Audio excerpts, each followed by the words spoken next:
Hello and welcome to UK Column. I'm Ben Rubin and I am excited to be sitting in the studio today with Will Keyte. Hello, Will. Very good to be here. Thank you, Ben. To be here. Yeah. And Will is definitely not an expert. Thank you. But I will say that he is one of our great minds and researchers as it relates to constitutional issues. And I think that's fair to say. He probably wouldn't say that himself, but I'm going to give him those credentials. I said definitely don't call me an expert. Yeah. Yes. Because we're always learning. Exactly. No, right. that's certainly true. But it's been a long time. Yeah, about 15 years or so on constitutional law, I suppose. Yeah. Okay. Been a bit of a while. Fantastic. Good stuff. And we're here to talk about a very important issue, right? Because there are a lot of discussions happening in the country at the minute about the future direction of the nation, yes, how it will be constituted, how we will be governed. And I think it's really important for people to understand at a fundamental level what we actually already have in place constitutionally, what we're supposed to have in place. Yep. And really kind of start from the bottom up, basically, and kind of layer in the different fundamental components of it, right? And what are our rights and where do they come from? Sure. And how does our existing system, as it's supposed to work, yes, outperform these new things that they're trying to bring in? Exactly. Yeah, yes. Absolutely. Yeah. Exactly. Yeah.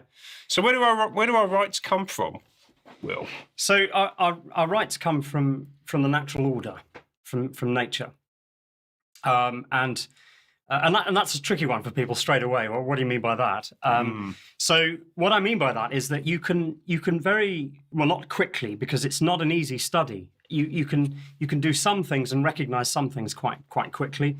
Other things, it takes a little bit longer to look at the more subtle dynamics of this. But if you look at the way that humans interact with each other, if you look at the way that humans interact with reality, so this is really down to our nature, you begin to realize that certain behaviors, if you engage in certain behaviors, it will go very well for you. Life will go very well for you.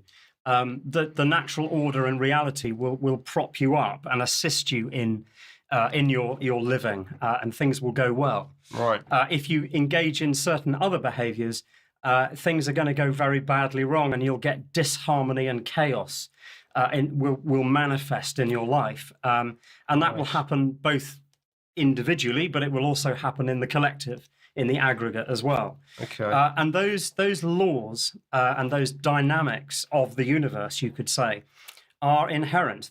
You can't argue with them. They're not man-made laws. They're just existing laws of the natural order that determine certain behaviors being a good thing for us and other behaviors being a pretty bad thing for us as well. And when you start to look at that quite closely, you can begin to glean what would be your rights from right behavior and what would be a bad idea to go outside what your rights would be. You find the edges, if you like, of what that would be. And you can determine what that is. And just to cut a long story short, where does that take us? It takes us essentially down to the golden rule, which is that my rights end where another's begin. Yeah. And what that actually is doing is it's expressing the sort of coupled principle there of our individual or fundamental rights. On the one hand, which is the feminine aspect of us, which is the sort of the freedom aspect. And then on the other hand is the boundaries and the borders to that, which is the equity. And what, of course, we mean by equity, and we talked about this before because that word has been hijacked, what it actually means is that we're all under the same set of standards. We're all held to account under law equally. Yeah, so we're all under the law equally. That's what equity means specifically, and should mean. And it's the two of those ideas together, the individual or fundamental rights on the one hand, which is that I am self-determining. I can make my own choices that I feel are best for me. But where you start to see those encroaching on someone else's ability to exercise their choices, that's the equity that's coming into play there. And that's natural rights. That's natural law at play there. You're beginning to see coming through, and that's how we determine a legitimate rule of law. So now we're starting to sort of just bring to the surface there, well, what is our man-made rule of law in our community? If you base it on natural rights, natural principles of justice, then your community is going to go okay. You're going to go all right. The things are going to unfold pretty well for you. If you distort that and you start to ignore those fundamental principles, and you move away from my rights end where another's begin, and you start to introduce the concept of coercion, that someone is taking a view of how other people should live. I am going to decide what's best for you, whether you like it or not, right? These are the kinds of phrases of a collectivist, and we could get into that, what that is. Then think you are introducing some concepts and some principles that are going to take you into a very bad place, you and your community. And that's going to manifest at a kind of micro level all kinds of dynamics that are going to take you down. Okay. Does that give you a sort of there's a lot. There's quite a lot in there. There's quite a bit to unpack. But, well, let's wind back. I've written a few things down, right? So the first one is that essentially these laws are immutable and they're embedded into the fabric of reality. Completely, right? So it's almost like physical laws, like gravity. Very similar to that. The laws of thermodynamics, anything like that. Exactly, you can compare it to that kind of thing. Yeah, absolutely right. Okay, and when we break these laws, we descend into disharmony and chaos. Completely. That's exactly it. Yes. And it feels like we are descending into disharmony and chaos. I think it probably does. Yeah. Increasingly so, yes. Actually. Yes. Yeah. And the thing that maybe the next place we go there is, well, how much do we spot this and understand these principles? Because what is often misunderstood is that, because we like to hurl abuse at the powers that be, and understandably so, and rightly so in many respects. Yes. The difficulty is that to a very large extent, we are doing this to ourselves because we don't spot this, we don't understand it properly, we don't acknowledge it either. And so we engage in behaviors that are self-sabotaging. We end up taking ourselves down through inattention, not focusing on these things ourselves. So we think we have a moral right to stand on the moral high ground here and to blame the powers that be, and in many respects we do. But we also don't realize that we've engaged in certain behaviors and dynamics that have kind of put them there in the first place and allowed it to happen as well. Yes. Yeah, and that's essentially we're outsourcing our agency to other people, to others, and that's not the behaviour of a sovereign. Right. Okay. Well, that's an important word, isn't it? Right. What is sovereignty? Yeah. Well, exactly. We'll come back to that. Okay. Yeah. So let me just pick up on a couple of other things that you said there. So you talked about this idea of freedom and that resonating with the feminine aspect. Yes. And then you introduced equity. So we can be free, but we also have to be equal. Boundaries and borders to that. But there are boundaries and borders to that. Right. Does that then conversely resonate with the masculine? Yes. Yeah. Totally, because that's about control. Right, okay. And you need a mid-position of that. You need a balanced position. Yes. And in spiritual science, you might describe that as the Christ impulse, which is the impulse of love, which is, giving people the freedom to make their own choices. But also understanding that there are naturally existing boundaries to that as well. That absolutely, and that would be expressed as individualism, as a kind of philosophy of individualism. Yes. Okay. So that's and actually within what you've already said, it's really interesting this, because we have these conversations, and I think some people will be listening to this and going, well, hang on a minute, you haven't actually said what the laws are, the rights are, but actually within the golden rule, it's already essentially you are free up until the point where you impinge on the freedom of others, where you hurt others or remove their choices. Yes, then actually that actually covers basically everything, totally, doesn't it? Yeah, completely. Yeah. Okay. Absolutely. Yeah. So where are we really breaking these laws at the moment? Then, I mean, it's basically everywhere, isn't it? If you think about the way that our system's currently constituted and the way that people are behaving within it. Yes, this is happening all the time. It is. Yes, and so actually, if we start to sort of paint the picture of how our authentic rule of law was always supposed to function. Yes, okay. That's a good place to start, yeah. Look at how the Constitution was originally set up and how it was intended. Yeah. It's based on a set of customary principles that had been learnt from natural law. Yeah. And, all right, from a historical perspective, we could go into that. And those principles are that man governs themselves, that it's self-governance. You don't constitute a government such that it can act under its own volition to start imposing regulation and rules on the citizenry. Mm. What actually should be happening is that the citizenry owns its laws, and that any government, in inverted commas, but let's call it an administration more correctly, and America got that right, of course, in doing that. Yeah. That was a reflection of truth there. That any administration that you have in the public space, really, its job is to execute the wishes of self-management and self-governance by the people. Right. And so the key question at that point comes up, which is, well, what is that man-made mechanism that needs to exist within our constitutional rule of law that allows for the people to govern themselves, to allow them to decide on the edges of acceptable behavior that they wish to abide by. Yes. Yeah? That's really what you're getting to. That's the piece in between that takes us to our man-made rule of law, if you like. And that's why, because I started life actually as a voluntarist, really, and not started life, well, I suppose I did when I was born. I was a voluntarist then, maybe as well. But what I mean is I started my journey, sort of, I don't know, about 20 years ago, perhaps, as a voluntarist with sort of anarchist leanings, and I was following that.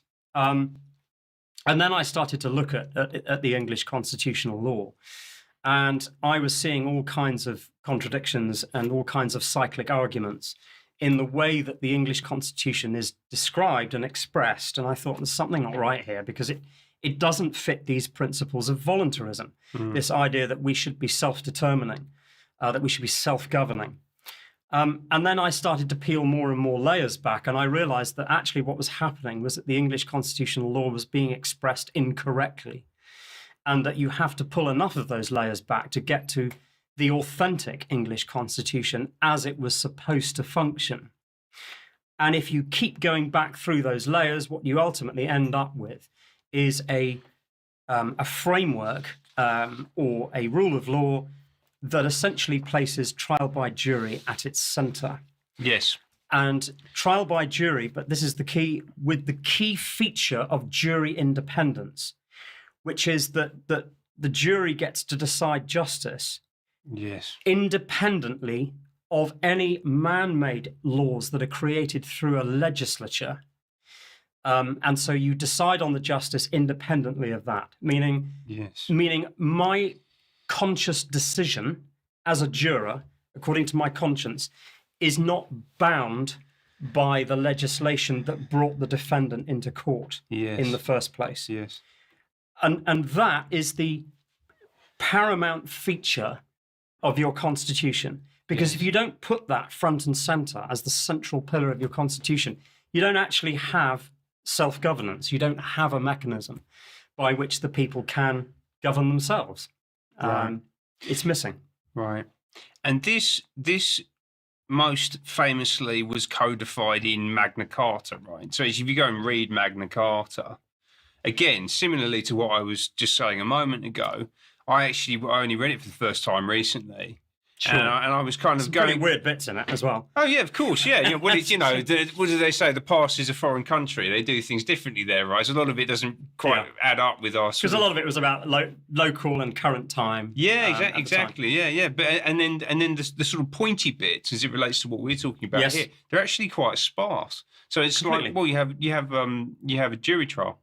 Yeah. And so Article 39 and 40 are the most important. There you go. You know exactly better than I do, right? But actually, and that therein lies your governance model. Correct. And actually, it's like, oh wow, okay, it's incredibly lightweight. It's incredibly powerful. Yeah. But quite straightforward. Well, exactly. Yes. Yeah. Exactly. Exactly. And essentially, at that point, is this anarchy? Is this a form of anarchy? Would that fit into that bracket? Essentially, self-governance. It's sort of a bit anarchistic-like, if you want to put it like that. But it's with the sort of protection and framework of public justice. Yeah. Which is it's the recognition, and I would say that that's a principle of natural law. Yeah. That we submit to the consciences of those around us in our community. Right. So I would describe trial by jury as just a more formal expression under English law of a natural law tribunal. Yeah. And that natural law tribunal, that's just reflecting a principle that if we do something wrong, or it's perceived by the community that we may have done something that is dangerous to somebody, that we've hurt someone, that we are then brought to a space, and that is considered, and the evidence is put before the court, if you like, and all of that is thrashed through. But it's done by our peers, it's done by our social equals. Yes. Because that's a reflection of the equity, right? And so really trial by jury is just a sort of formalized version of what I would call a natural law tribunal, essentially. Yeah. And actually you can look at that and say, well, it's kind of an inevitable. It's a little bit like, the language that was used by the forefathers of the American Constitution when they said, we hold these truths to be self-evident. Yeah. Right. So there's a reflection, if you like, in there of the recognition that this is about natural justice. It's about the principles of natural law, that this is fairness and equity here at play. Yeah. And if you're going to have equity, then you have everybody judging the law, essentially, and being a judge of that justice. Yes, and the jury's role is to judge the legislation as much as it is to judge the individual who's on trial. Absolutely, right? Because so it's like self-correcting, essentially. Exactly right. Yeah. And because your God-given conscience sits higher than a man-made political opinion. Yeah. On the formation of legislation, right. And that's not to say that you can't have legislation, but you've got to be guarded and vigilant to make sure that any legislation that is created for practical purposes, it's kind of like using the phrase "for the avoidance of doubt." You could say that in a way that's the purpose of legislation, for the avoidance of doubt, etc. That's fine to do that, and you would hope that all legislation on your statute book, which would mean probably very little legislation, has to be in alignment with natural law principles. But all legislation must come before that natural law tribunal to be tested every single time that someone is in court. Yes. Okay. So then, in terms of the way that this has been captured, we have Magna Carta, 1215 Magna Carta. That's the sort of original gold standard. It's the most recent expression of it. And it's an important thing to correct that's often stated incorrectly, that sort of started it all. And that's not the case, because remember that what we're doing is reflecting truths that already exist. So more correctly, you would say that Magna Carta is the most recent expression of the principles of our Constitution. Right. The 1215. It's where it was written down, essentially. Just to be absolutely clear, this is how things are supposed to work. Absolutely. But and then since then, what was that, 810 years now, it's just been a constant process of governments and monarchs attempting to degrade the rights of it's a mix of that and people capitalizing on power grabs. Yes, but it's also the citizenry becoming lazy as well. Yes, because maybe we quite like the idea of representative government as it was sold to us. So we begin to get to the point of, well, if we're going to manage our society from the centre through policy and regulation, because actually, for all of us to have a kind of a centrally managed society that's efficient, then we need to drive policy and regulation from the center. Now you're getting into a very dangerous place, because actually you can't do that under the principles that we've just explained, which is my rights end where another's begin. What you're claiming incorrectly is that you think you have the right to do that by the fact that that piece of policy is supported by the opinions of a larger number. So now we're into this whole business that you claim legitimacy through majority. Yes. And that really was green-lighted and first legitimized through the Glorious Revolution and the Bill of Rights. That was the point, really, that... Okay. So a lot of people make the mistake, they think the Bill of Rights was an extension of our constitutional principles. Yes. But if you peel enough of the onion layers back philosophically, what you come to realize is that what was formed ideologically at that point by John Locke and others and the Whigs, if you like, at that time, was actually an ideology that is in complete opposition to the authentic rule of law. Yes, but that's not how it's sold to us. No, and that's the Glorious Revolution. Glorious Revolution, which was anything but glorious, really. Right. It was actually a coup of England, really. But yeah, okay. Probably won't have time to go into that, but yes. Well, I mean, there's so much to expand on, and I hope people take this as an opportunity to go off and do their own research, as ever with anything that we record on UK Column. Right, this should be a starting point for people, rather than an end point. So that's interesting. The tyranny of the majority. There's this term that gets used a lot, which is liberal democracy, and yes. I always define that as liberal. We can do whatever we want. Yes. Democracy, if enough people go along with it. Right, exactly. Right. As if that gives you the legitimacy to remove the individual rights of the minority. Yes. Just because a greater number of people think that thing. Yeah. No, you don't have the moral authority to do that. Yeah. And they're trying to bend the universe to their will, essentially, right? Because it doesn't matter how many people say it. If it's wrong, yes, then it's wrong. Yeah. You can't just precisely change truth. Yes. To fit your agenda. Yes, right and wrong behaviour already exists objectively. Yeah. In the universe. I say that because actually it's important also to understand that we have moral conundrums. So it's not always clear in every situation. The principles are objective. Yeah. So you can start to glean from a study of natural law that the principles are there. There's no question about it. That the universe requires self-governance, personal choice, because what does that lead to? It leads to self-responsibility and trustworthiness. Yeah, in other words, what you're aiming for is for every individual to become a self-master of themselves. Yeah, you don't submit and become weak. That's not a growth in your humanity. It's not an evolution. That's a devolution when you submit through compliance. So that's opening up consensus, groupthink, compliance being problematic. Yes. It opens up a whole load. You're going to need a whole pad of paper for this. No, we'll be a week. This is good. Yeah. This is great. Well, no, the one that always lands with me is personal choice and responsibility, ultimately, right? And people might get a little bit upset when I say this, but I'm going to say it anyway, right? Which is, and actually, this is the only way to actually go about fixing anything, is to think about, what did I do wrong here? Yeah. Right, and this is the bit that people find really difficult, because the world is going to hell in a handbasket at the moment. We've talked about the fact that disharmony and chaos is proliferating, and the natural order is being undermined, and we actually have to take responsibility for that. What have we done as individuals in order to facilitate that? And there will be many things. Right, and actually, there's a lot of people who sit in the truth movement, the freedom movement, whatever you want to call it, who have a little bit of a holier than thou attitude about the way things are going, and essentially that it's nothing to do with them, and it's all to do with the other people. And quite often oversimplify justice as well. Right, not realise that actually justice and moral conundrums are complex.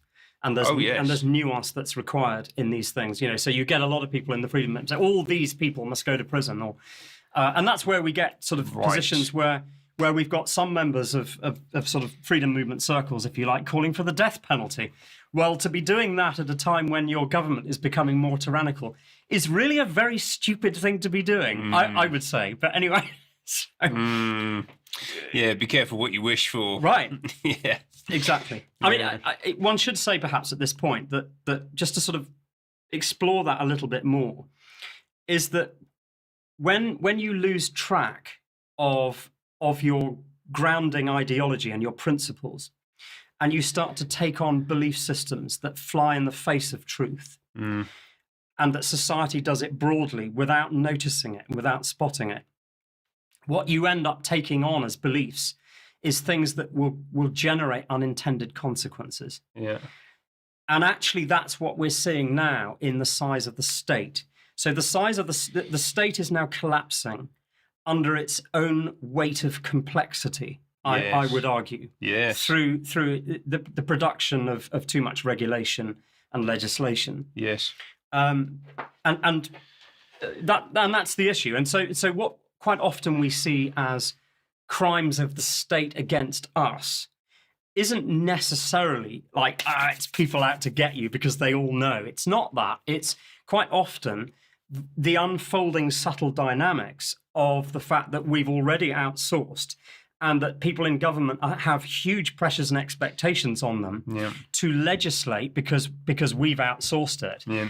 And what you're now seeing as a result of that is it all falling apart because we've just gone and created too much regulation. So unintended consequences there. Yes, and actually we've created through the civilizational structure that we've adopted over the past several centuries, the way the education system works, like the whole setup, basically, you've got a class of people in the civil service, in the political classes, essentially, who only actually understand how to write laws and enact laws. Yep. That's their currency. It's what they trade in. Totally. And they've developed this mindset that, and you see this all over the place, right? That if we write it down hard enough, then it will it will be so. Yeah. Right. And this obsession with policy, we need a policy for this, policy for that. If we write the right policy, then the world will change. Like the world, you can write whatever you want. If it's impractical, unfeasible, actually undesirable for this thing to actually to manifest. And at the point when they come up with it, they won't see those unintended consequences. Oh, absolutely not. And so that's the you're introducing complexity in a left brain sense. And layering it, and it's just more complexity on top of more complexity on top of more complexity, and then the whole thing just it just becomes it breaks under the weight of its own internal contradictions. Yeah, you know, and it's actual sort of descent into lunacy. Basically, it's what we're looking at. Madness. Right? Yeah, it is complete form of madness. Complete madness, and that's basically half of our economic output. As a sort of yardstick for how much time and energy and effort that takes up in our society at the moment, because basically 50% of our GDP is government spend. Yes. Yeah, then essentially to manage all of this. Exactly half of what happens in terms of productive. Well, I say productive, not properly productive. In terms of activity, let's say in the country, is just managing the lunacy and adding on additional layers to it. Absolutely right. You couldn't make it up, really. It's a very shoddy state of affairs. Yeah. It is. But we do need some. We talked about administration, right? You used that term, So it's very easy to be kind of absolutist and say, well, we should have no government whatsoever. But there actually is a role for some kind of administration of the system that we've described, right? Because you have a trial by jury. The justice system. Yeah, the justice system, right? Because you need a judiciary. You have a trial. You're going to have a trial, and you need a judge. You need someone to oversee that. And also, ultimately, the role of the state, and Mike talks about this quite a lot, right, is actually the only role of the state really should be to protect the weak from the powerful. Yes, it's to uphold the individual rights and the way of life of the people. Yes. That's essentially what it is. Yeah. So you're right. I mean, just to get into that, because the systems of justice that you have in place there and the mechanisms that have to be there, how do you manage that if you don't have a state? And those are interesting questions. But the first thing, actually, you were saying about a judge the judge is not really meant to be the judge, because the judges, if we call it the independent judiciary. Yeah. Well, the independent judiciary is really the people themselves. Right, yeah. The members of the jury. Yeah. It's the people governing themselves, self-governance. So they're like the referees, what they should be doing. Right, yes. So the judge, you could think of, perhaps, it's often thought that the judge's original purpose was more like a convener. Yeah. Sort of the president of the proceedings, who's sort of pulling it all together. And who are they? Well, they're just volunteers of the community stepping up to do that job. Yeah. And that's what we mean by the public, in a sense, is just people who, well, we know that certain jobs have got to be done, so we're going to volunteer to do those things. Yeah. And that's how it's evolved. That's over time. But unfortunately, the distortions have come in, that actually it's the judge's role to judge the law. So the mantra that's often put out now by our justice system is that, even in our trial by jury now, by the way, and only 1% of cases reach trial by jury. I should say that at this point. So how many? 1%. Really? Mm. So we're the thing that we're guaranteed. We're already in a bad place. The thing that we're guaranteed. The thing we're guaranteed. Yeah, only 1% of cases. So we've got a problem with the magistrates' court in a big way. Right. Yeah. So the modern justice system puts out the mantra that the jury judges the facts, and the judge judges the law. Right. And this is just put out as a kind of an accepted mantra. But actually, if you go back and look at the history, and even further back into Saxon times, and in other parts of Europe, you can go into look at the history of the jury in Scandinavia even as well, and you can start to see that, in fact, and this is one of the sort of slightly disingenuous arguments that's used by the establishment. Oh no, there was no history of trial by jury. Well, the reason for that is because what they're comparing it with is with the distorted version of trial by jury that you have now, which is what I've just explained, that the jury doesn't have the right to judge the law. The further back you go, and if you go back into Saxon times, actually it was one and the same. So you have your 12 citizens that you could think of as a jury. What they were actually doing was judging all matters. They were judging the law, probably the admissibility of evidence themselves as well. They were judging the facts, and they were judging the punishment. Right, well. I was going to ask about the sentencing. Yeah, all four aspects of the case. Because that's essentially now held by the judge, isn't it? The judge decides the sentence. Yeah. And a lot of the time they'll be issuing guidance on all sorts of components. Well, the judges themselves are also being hampered by ever increasing justice from the Ministry of Justice. Yeah. The Sentencing Council, which creates. Which people in the freedom movement are beginning to learn about, because it all came up in this two-tier justice stuff that everybody was talking about. And we've now learned, of course, that or people have generally learned now that even judges themselves are being hampered by sentencing guidelines, which are becoming sort of ever increasingly complex and rigorous as well. Now, what is that? Well, what it is, in fact, is because the Ministry of Justice really falls under the executive, which is the cabinet office.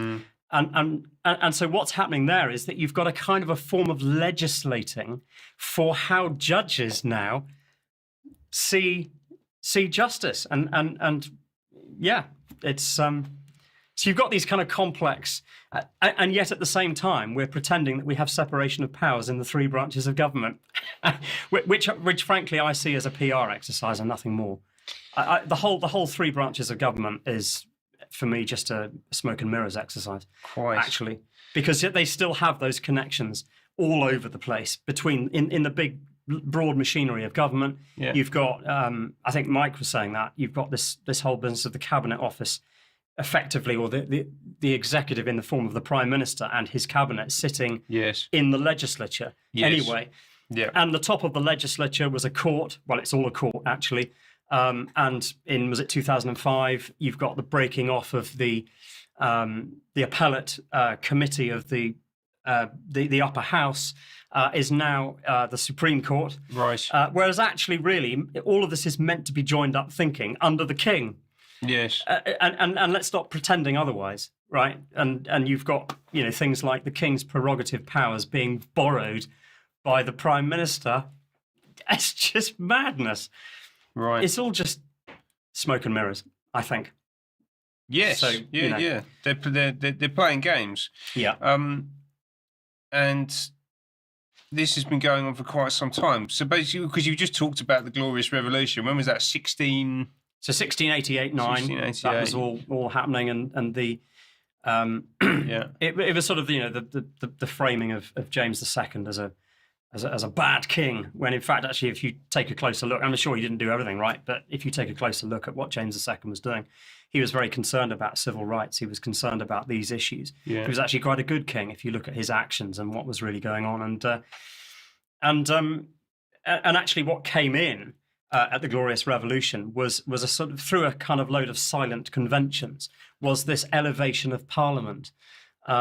Which is a really, so it looked like, for the people at the time, as though this might be a really good thing, because it's all about your representation in Parliament for policy. And we've been through that, adult suffrage, the dangers of adult suffrage, which is what voting in elections in that respect, in order to bring about party policy. That's what it does. And so that's what it brought about. And then, of course, you had the formation of the Bank of England in 1694. You had the creation of the new political union with Scotland in, what was it, 1707, I think it was, soon after. Yeah. So you can see how all of this started to happen. Then that was when it all started to go wrong. This is all about centralisation of power, basically, and disenfranchising the common man, ultimately. The wider population. That's not to say that things were not all absolutely fabulous before that, because of course you had a century in the 17th century of absolute chaos where the kings were actually getting out of hand. And the divine right of kings, in the way that was expressed, became a problem in its own right. But what had happened is that people forgot the mechanism for bringing the king to account, the head of state to account, through his own trial by jury, which is essentially what Magna Carta was all about. They brought the king, King John, to account through his peers, the peers of the realm. It was kind of holding a court, essentially. Yes. That you've breached your coronation oath that already existed. Yeah. The principles of your coronation oath, which is customary common law. Yeah. You've committed crimes under our constitutional law, which already existed, and we're bringing you to account, and we're going to hold you to this in perpetuity, and you're going to sign or seal rather that in perpetuity, so that the administration that's formed is formed under this limitation. Yeah. It always was under that limitation, by the way, but it's just for the avoidance of doubt. Here it is again. So that's what Magna Carta was. Right. And how many iterations have there been of Magna Carta itself, right? Because there are versions of it. So I think even within that document, there have been attempts to reduce its power, right? Yes, and again, there's a lot of smoke and mirrors around that as well. So the 1215 Magna Carta, the Great Charter, is the document that's beyond the reach of Parliament. Right. So that's the real thing. And people in the establishment will say, well, that's not really law and that's been repealed. And, well, no, it hasn't, because that's the promise under which the king was made. That's how that was made. Yep. So, yes, you're right. The further iterations, there was one in 1216, 1217. A little bit further back. A little bit further back, so they actually tried to. So he sealed it, and then the next year they tried to change it. Yeah. Wow. Well, yes. Although actually Stephen Langton, the Archbishop, who kind of was very involved in this, was actually involved in that. Actually. Okay. And in fact, 1216, 1217 is another one. 1225 under King Henry. That was a very important one. That's the one where there was a ceremony where they all threw down their tabards or swords or whatever it was, and they were really zealous for these rights. They absolutely genuinely believed them. They absolutely believed in the content of what had happened in the Great Charter. And in fact, the kings at the time, as going from the Norman kings into the Plantagenets, were also keen to express this through, in a sense, their manifesto. And so actually what was happening was a legislative version of the Magna Carta, which was really an expression of the king's manifesto, if you like, to govern according to these principles. So the last one, and the one that's currently on the statute books, is the Confirmatio Cartarum of 1297, which is the Edward I statute. But all of these really were just expressions of the king saying, yeah, I'm upholding these principles. I agree with them. So that's really what it is. But it's important for people, and the establishment certainly don't realize and understand this, that the authority doesn't come from the legislation, doesn't come from the legislative versions of Magna Carta. Those are just re-expressions of those principles that you can't really repeal because they're just truths. Yeah. The authority actually comes from the 1215 because, that was the promise under which the head of state promised to the people that that's how it would all work. In perpetuity. In perpetuity. That's the point, yeah. Yeah, exactly. Yeah. And that itself, as you established at the start, was actually just an expression of the immutable fundamental laws that exist in natural justice. In reality, under natural justice. It has to work like that. It can't work any other way. Yes. Yeah, exactly. Okay. Well, it can work other ways, but not without serious detrimental, destructive, downward spiraling consequences for your society. Yes. Yeah, you absolutely can go against the natural order principles if you want. Yeah. Be my guest. Tell me how it works out for you. Yeah, exactly. Yeah. Okay. Good. Right. Let's go back to trial by jury, because we were talking about, you mentioned that statistic that actually only 1% of trials now go to trial by jury, and the introduction. I think it's 1%. Yeah, pretty much. Well, yes. If it isn't exactly 1%, it's not enough. It's around that, and it's certainly not enough. And they're going after it, right? Because this is one of the big areas which they're focused on. And, they're really trying to ramp up magistrates' calls. So there's a big push to. Yeah, or another intermediate court in between, perhaps, as another option. Yeah. And these are all denials of rights. Essentially, you're being denied your fundamental rights. Yeah, or legislating away your birthright. Right. So the very idea that the government itself can legislate away these principles is absolutely absurd and ludicrous. Right.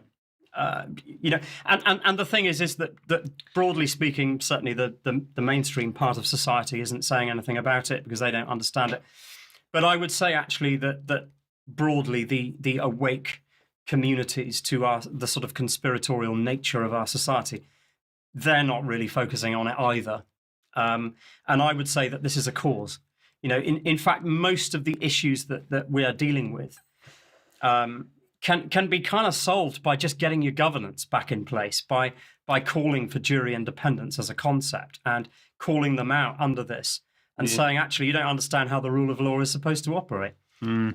So you're right, we've had the Leveson Review, which is perhaps we're getting close to that conclusion. And in fact, I put up on my website, commonlawconstitution.org, the other day, I think it was a Telegraph article that was hinting at the fact that the media are aware of the contents of that review and the conclusions that Sir Brian Leveson has come to in that.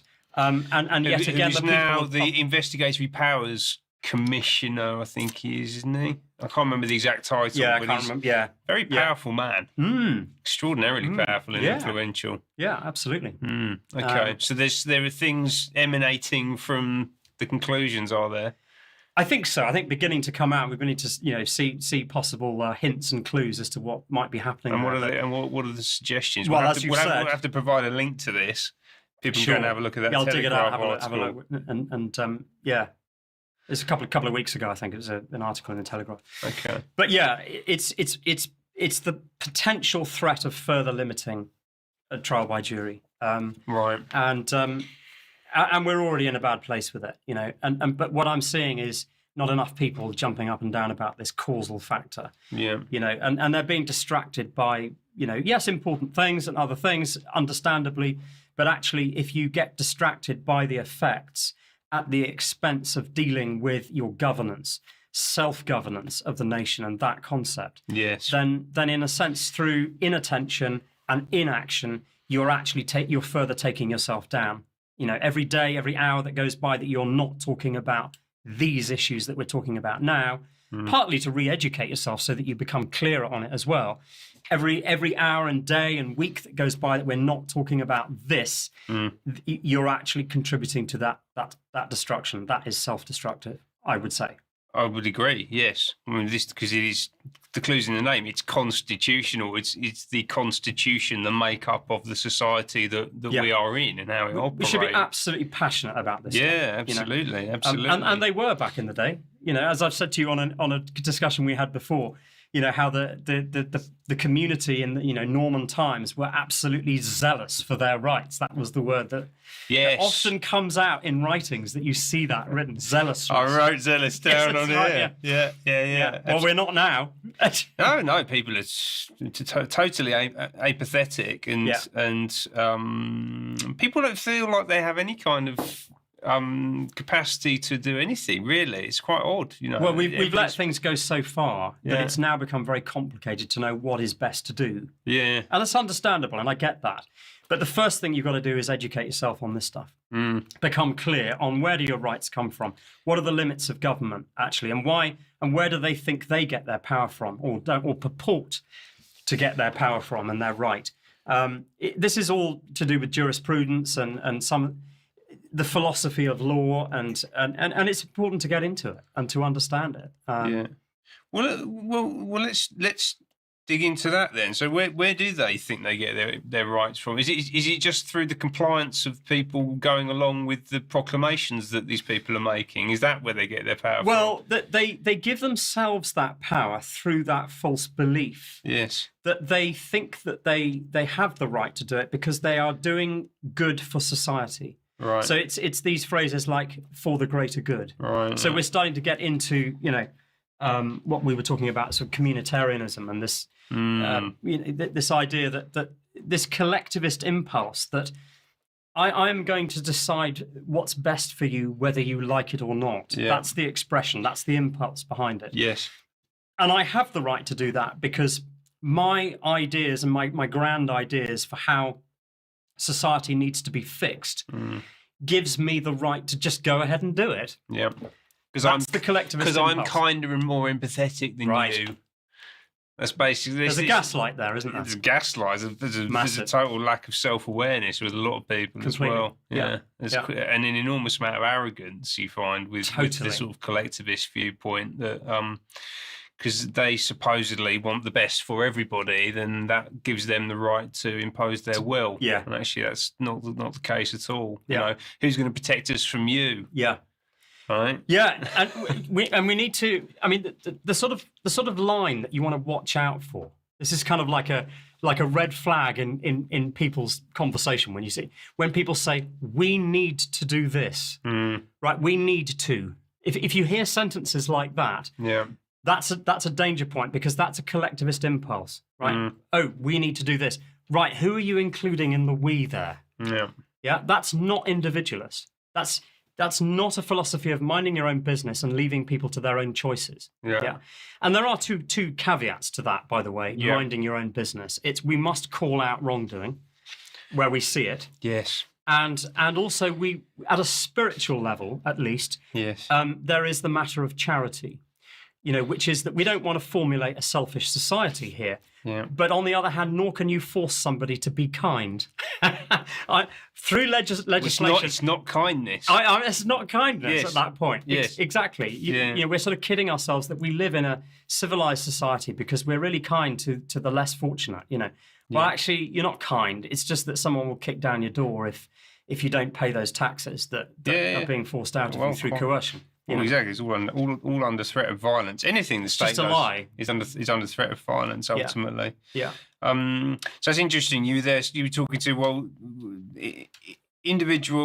We're individuals. Leave me to my business, and we're back to this idea of freedom versus equity. Well, not versus. Freedom and equity come together in an integrated, symbiotic relationship with each other, right? Because again, we're free, but your freedoms end where mine begin. Totally right. Right, and actually, the essence of natural law. And a lot of the kind of communitarian people, they look around, and you have to agree with them, right? The world is extraordinarily unjust and unequal, yeah, and it's becoming more so.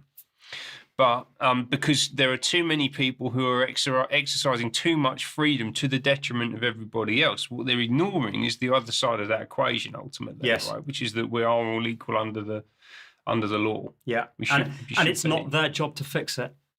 Right. Okay. Would you say expand on that? Well, again, that's the impulse of the collectivist. Yes. It's not your job to fix everybody else's problems. Right. We have, because that's not the expression of self-governance. Yeah, you only learn to be self-governing and to be a self-master if you learn to fix your own problems and you learn to take responsibility for your own choices, because it's at that point that you become trustworthy as a human being. Yeah. Yeah, if you're meddling around in other people's affairs, you're fundamentally untrustworthy. Yeah. Right, so this is the stuff that we all need to explore.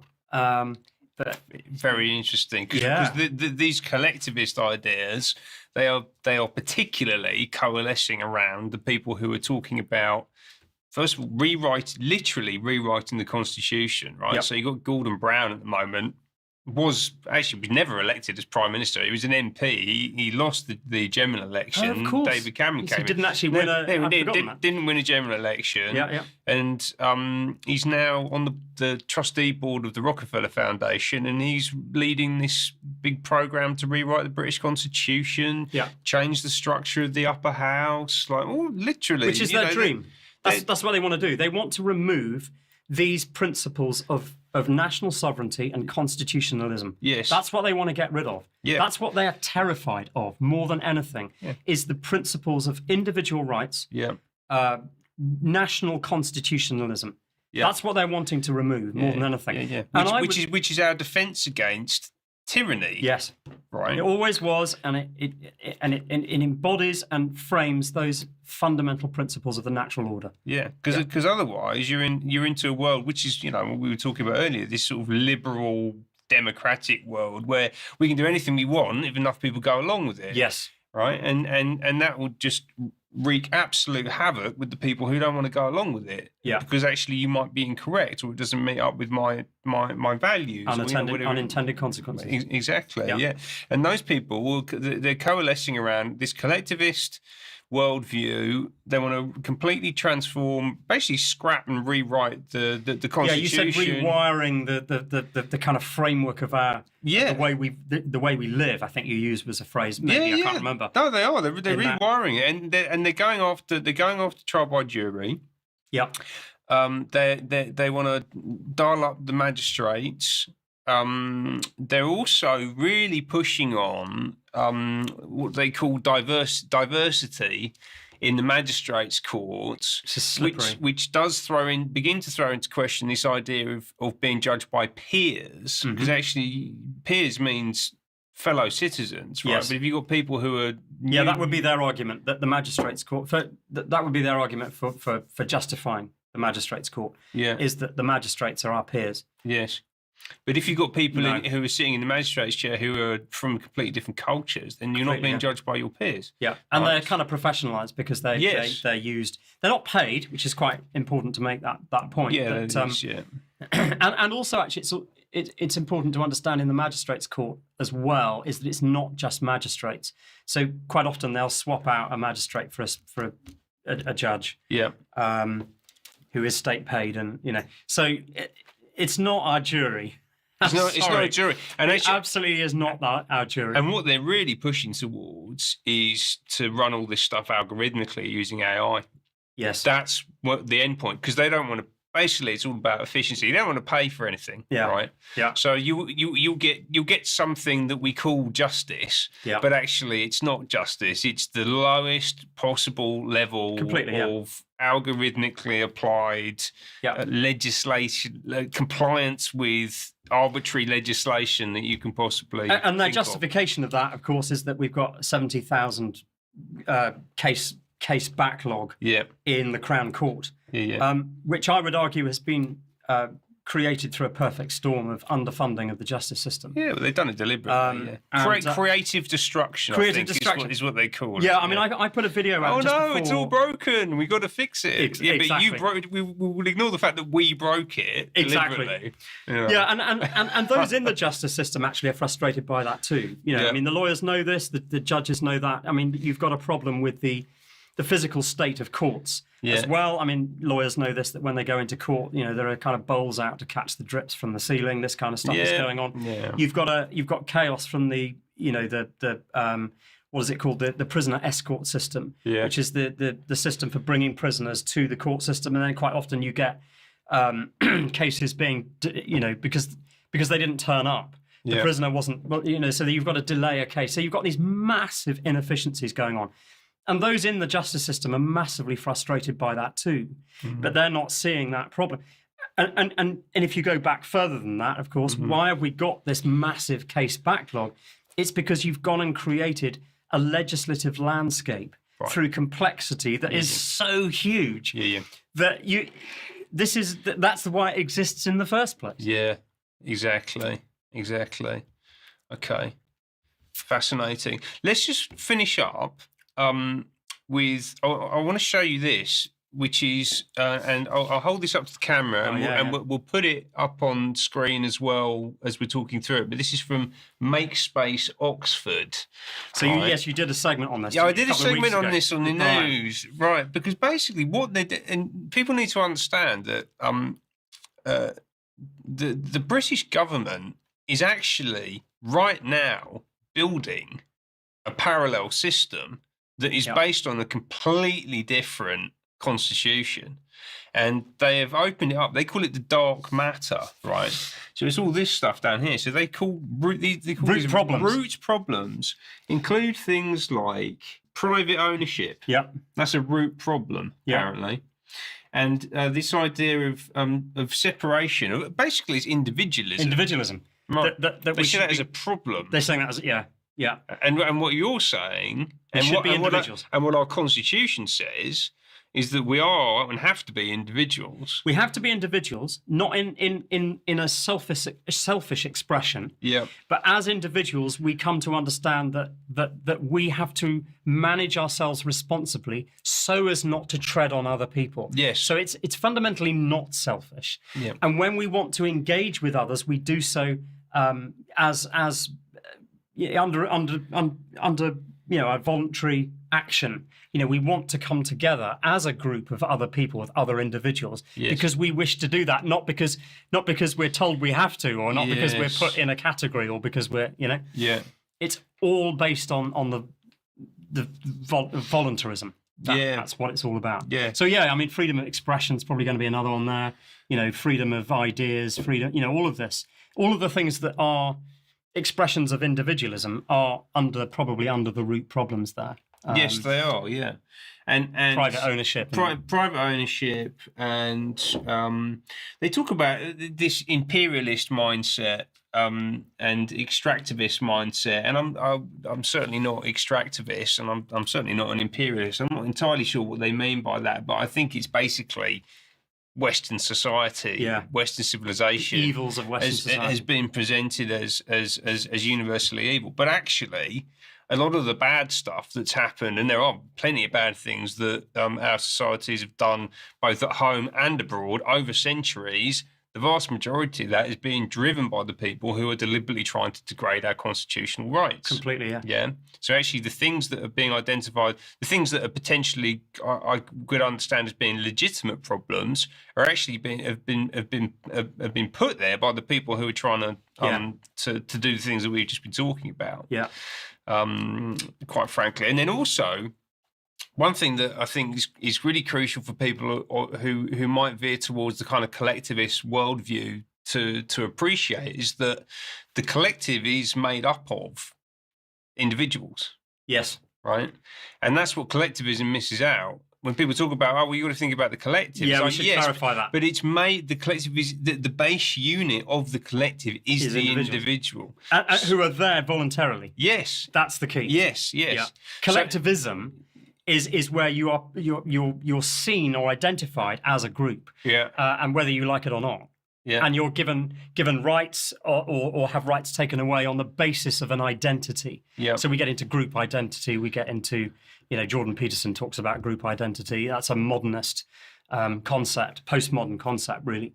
So that's where we're getting into. So that's people need to be really clear on what individualism and collectivism really is. And I did a series on that of little short videos of only about 15 minutes each on the lawandalchemy.org YouTube channel, where I take people through those steps of understanding the difference between individualism and collectivism, and why collectivism is important to reject, individualism is important to embrace, and how those two different ideologies can be distorted. The meaning can be distorted as well.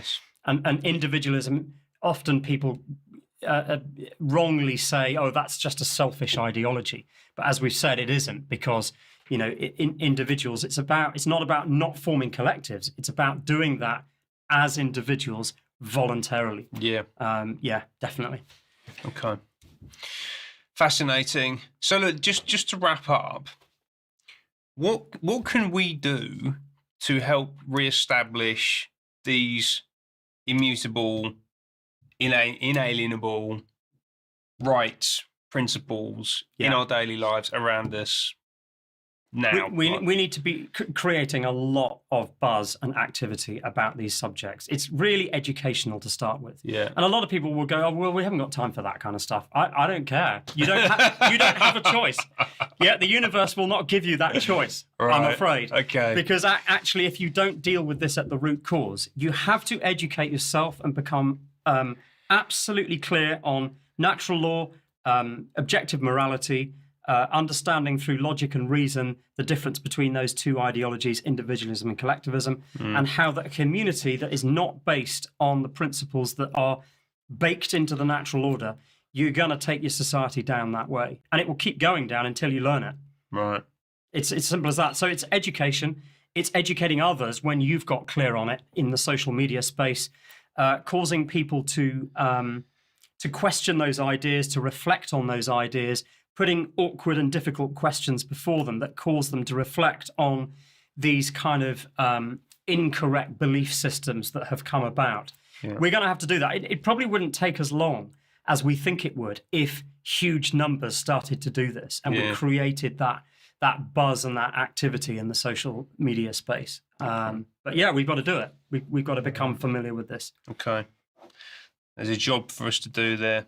And we'll share some useful links around all of these topics from Will and others, so that you can educate yourself and then begin to educate others, and we can all start to get active in this area. Very, very important. I think the trial by jury piece in particular really lands with people who are maybe a little bit less engaged with some of the other topics that we talk about. People actually do understand that the trial by jury is actually really important. So I think that's a... And you're not sounding lunatic as well when you're doing it, because actually what we're talking about is the constitutional rule of law. So even with mainstreamers, you can actually be quite tempered and sensible sounding when you bring these subjects up, and that's a benefit. So that's a reason to talk about it with people who aren't awake in the conspiratorial sense. You can talk about this stuff without sounding completely lunatic. So, good. Hopefully so. Okay, fantastic. Will Keyte, it's been a pleasure. UK column, you're all fantastic. I hope you enjoyed that. Thanks for coming in. It's been great. It's good to have you in the studio. Fantastic. And until next time, thank you for watching.